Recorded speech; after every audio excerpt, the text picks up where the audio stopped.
जम्मू क्षेत्र के कठुआ जिले के घने जंगलों में आतंकवादियों के एक समूह के खिलाफ तलाशी अभियान दूसरे दिन भी जारी है। डीजीपी नलिन प्रभात के नेतृत्व में कमांडो, ड्रोन और खोजी कुत्तों की तैनाती के साथ अभियान को तेज किया गया है। सुरक्षा बलों को खुफिया जानकारी मिली थी कि आतंकवादी सीमा पार से घुसपैठ करके सान्याल गांव के नर्सरी में छिपे हुए हैं।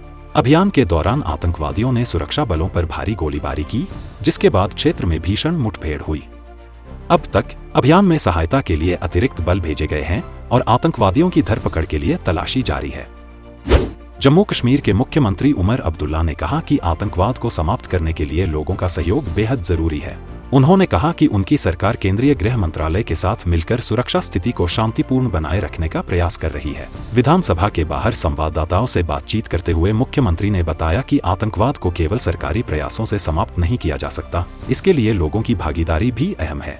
उन्होंने यह भी कहा कि उनकी सरकार क्षेत्र में शांति बनाए रखने के लिए हर संभव प्रयास कर रही है। जम्मू कश्मीर के मुख्यमंत्री उमर अब्दुल्ला ने सीमावर्ती क्षेत्रों के लोगों की समस्याओं पर ध्यान आकर्षित करते हुए कहा कि उनकी सरकार अप्रैल में इन क्षेत्रों के विधायकों की बैठक बुलाएगी। मुख्यमंत्री ने बताया कि सीमावर्ती क्षेत्रों में लोग कई तरह की चुनौतियों का सामना कर रहे हैं और इन मुद्दों पर विचार विमर्श के लिए विधायकों से चर्चा की जाएगी। उन्होंने यह भी कहा कि अंतर्राष्ट्रीय सीमा पर बाढ़ लगाने से प्रभावित किसानों को 144 करोड़ रुपए से अधिक की राशि वितरित की गई है, जिससे उनकी स्थिति में सुधार हो सके। जम्मू क्षेत्र में आतंकवाद की बढ़ती घटनाओं पर कांग्रेस ने चिंता जताई और अधिकारियों से इस पर रोक लगाने की अपील की। कांग्रेस के राष्ट्रीय महासचिव जी.ए. मीर ने कहा कि पिछले 2 वर्षों में क्षेत्र में आतंकवादी हमलों में वृद्धि हुई है, जो एक चिंताजनक बात है।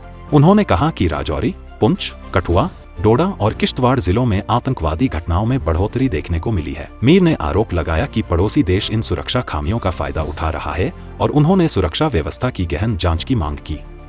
बॉर्डर रोड्स ऑर्गेनाइजेशन गुरेज और बांदीपोरा के बीच संपर्क बहाल करने के लिए कड़ी मेहनत कर रहा है। ब्रो ने राजदान दर्रे तक सड़क साफ करने के बाद इस क्षेत्र के निवासियों के लिए बेहतर पहुंच सुनिश्चित करने के लिए बड़ी सफलता प्राप्त की है। ब्रो के कमांडिंग ऑफिसर अविनाश कुमार ने बताया कि अगर मौसम शुष्क रहता है तो अगले 5 दिनों में इस सड़क पर यातायात बहाल हो जाएगा, जिससे स्थानीय लोगों को राहत मिलेगी और उनका संपर्क बेहतर होगा। जम्मू शहर में पब्लिक हेल्थ इंजीनियरिंग (PHE) के डेली वेजर्स ने अपने लंबित वेतन और सेवाओं के नियमितीकरण की मांग को लेकर सिविल सचिवालय का घेराव करने का प्रयास किया।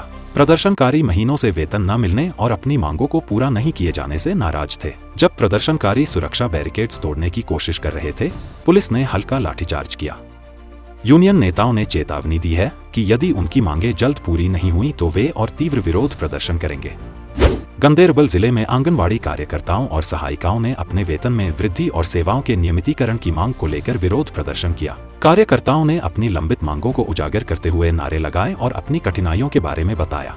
उनका कहना था कि वे वर्षों से अथक मेहनत कर रहे हैं, लेकिन उन्हें मिलने वाला वेतन अपर्याप्त है। प्रदर्शनकारी कार्यकर्ताओं ने चेतावनी दी कि अगर उनकी मांगें जल्द पूरी नहीं की गईं तो वे अपना आंदोलन तेज करेंगे।